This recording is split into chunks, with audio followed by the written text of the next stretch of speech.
The grandest day among believers is the rapture of the church. That will happen anytime. Okay?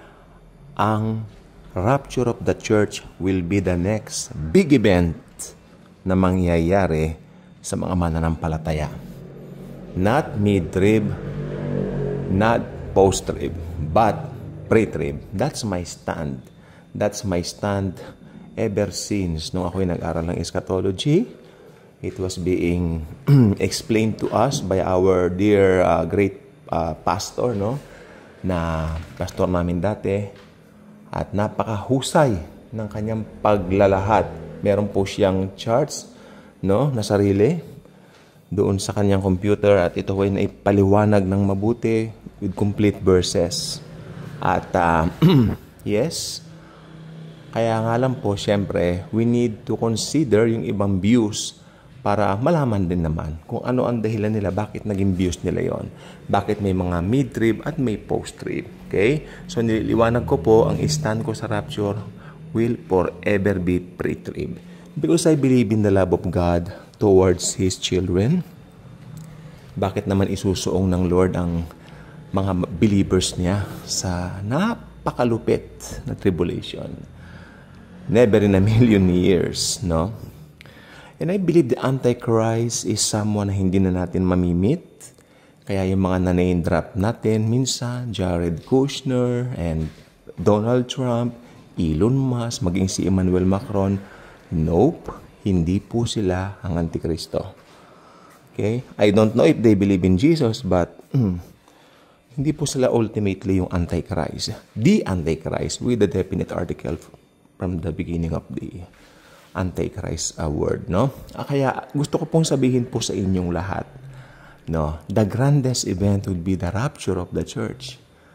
So, araw-araw natin siyang panabikan. I suggest. Kasi pagdating po nung araw na yon, yung pinaka-special prize natin, makikita na po natin, the Lord Jesus Himself. Anong sasabihin niyo kay Jesus kapag na-meet na po niyo siya in person? Again, hindi ninyo mamimit yung mga dating pastor nyo, yung mga dating kapatid natin sa Lord na, I mean, yung mga tao na naging malapit sa atin dati, na matagal na wala. Hindi pa kapag nakagit natin, nagkakaroon tayo ng pananabik na mamit po sila. Much more si Jesus. And for the very first time, yung binabasa lang natin sa Bible, makikita natin in person. And that's very exciting. Okay? Jesus is so good. Makikita mo yung kanyang mga sugat sa kanyang kamay, paa, tagiliran, na ulos dahil sa atin. Napakuan ng kanyang mga paa, kamay dahil sa atin. Yan ang kanyang pag-ibig na dakila sa atin. Masasaksihan po natin yan. And I believe the Lord Himself will show it to us. Okay? So, yes. Madalas tayong sabi, rapture, rapture, rapture. Pero, napag-uusapan ba natin kung pag nandoon na tayo, si Jesus, makikita na natin, mukaan, hindi yung mga ipinakilala sa atin na mga mukha ni Jesus, yung Shroud of Turin, yung kung ano-anong, hindi. No, we will meet Him as He is. May nagtanong sa akin nga, Hudyo ba si Jesus pag nakita natin? Of course. Hindi naman siya nagbago. Yesterday, today, and forever.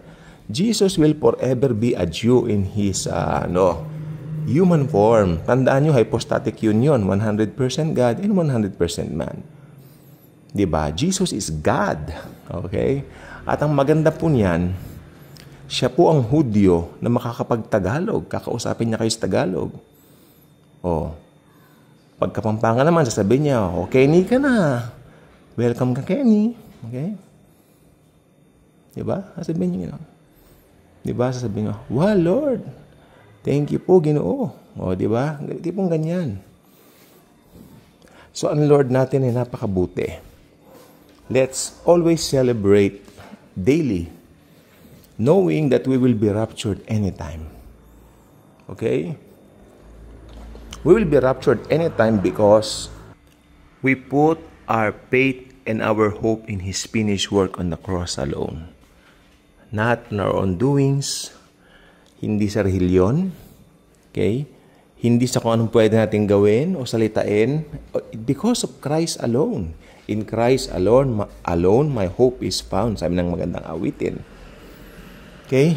It's time, mga Kristiyano. Itong gusto ko sabihin, let us, kumbaga, lalo nating isipin si Jesus, yung person niya, knowing na nandyan siya lagi sa atin, para kung kayo man ay dumaan sa mga problema, sa mga bagay-bagay na ganyan, knowing na kasama natin ang Panginoon, tayo po ay magkakaroon ng matinding, kakaibang respond sa mga problema. Meron tayong kalakasan. Kalakasan natin ay si Kristo Jesus na namatay sa krus at nag-alay ng sarili para sa atin.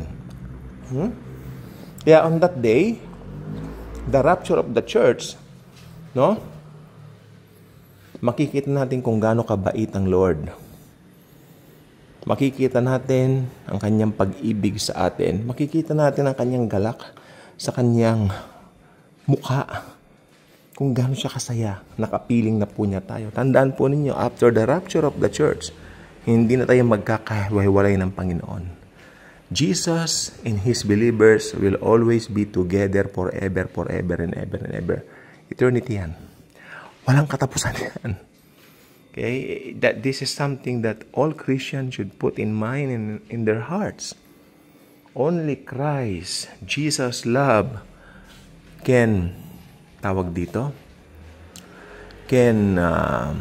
satisfy a person's heart.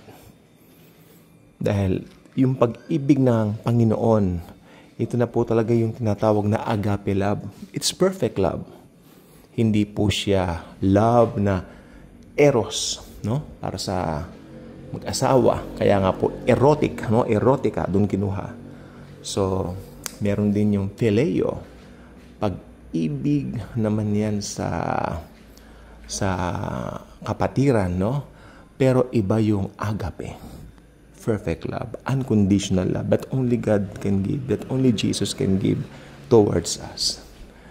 Not until malaman mo yung agape love, yung perfect love coming from the Lord Jesus, hindi mo malalaman ang tunay na kahulugan ng pag-ibig.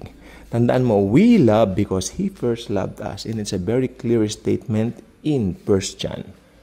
Okay? And yan po ang gusto ko pong sabihin po. Actually, when we had these Bible studies some years back, itong 1 John, grabe, ang ganda. Sabi niya rito, whosoever have the Son will have eternal life. Diba? And sabi niya pa rito, sino nagtagumpay sa libutan? Siyempre, yung mga anak ng Diyos. Nagtagumpay tayo dahil yung tagumpay ng Lord binigay sa atin.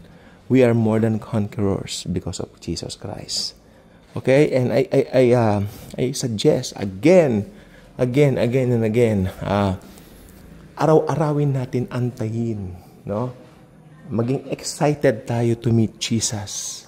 Knowing na everyday pwede na po siyang dumating, sapagkat daily pwede siyang dumating. Since no one knows the day or the hour. Kaya, let the Lord be Lord. Let the Lord come. Maranatha, Lord Jesus. Sa oras na gusto mo, para kami po ay dagitin mo, mapasayo na kami forever.